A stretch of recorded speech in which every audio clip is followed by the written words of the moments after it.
صاحب نے یہ سوال کیا ہے کہ رسول اللہ صلی اللہ علیہ وسلم کی زیارت جس شخص کی صورت میں ہو اور وہ شخص عالم بھی ہو تو اس سے انتہائی محبت اور عقیدت باعث ثواب و رشد و ہدایت ہے یا نہیں؟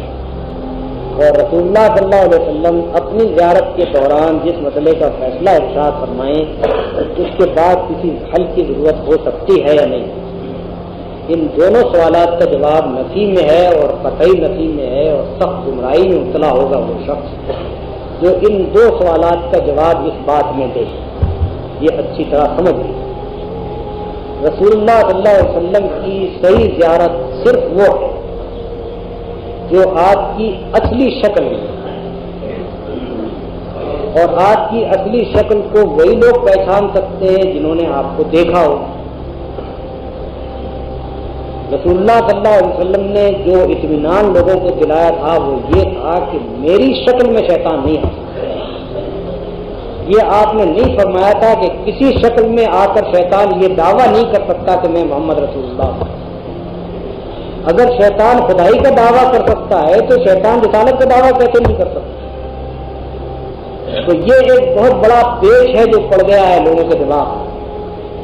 لوگ ایک طرف تو یہ حدیث لیتے ہیں کہ رسول اللہ صلی اللہ علیہ وسلم کی شکل میں شیطان نہیں آ سکتا، اور پھر یہ کہتے ہیں کہ جس شکل میں بھی آیا ہے اور یہ اس نے دعویٰ کیا ہے کہ میں محمد رسول اللہ ہوں، یہ آپ کے دل میں یہ وسوسہ ڈالا ہے کہ آپ اللہ کے رسول ہیں، تو وہ واقعی سمجھتے ہیں کہ یہ رسول اللہ صلی اللہ علیہ وسلم کی زیارت ہے۔ قادیانیوں کی گمراہی کے بڑے اسباب میں سے شیطان نے تقریباً 80-90% آدمیوں کو یہ دھوکہ دیا، اور مرزا قادیانی کی شکل میں رسول اللہ صلی اللہ علیہ وسلم کبھی آ رہے ہیں،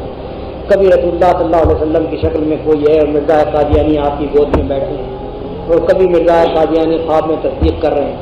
بہت سے لوگ اسی وجہ سے گمراہ ہوئے اور انہوں نے مرزا قادیانی کو تصدیق کر۔ اسی طرح سے یہ بات کہ رسول اللہ صلی اللہ علیہ وسلم کے نام سے کسی شخص کو آپ دیکھ رہے ہیں اور آپ کے دل میں یہ خیال آیا کہ آپ رسول اللہ ہیں، یا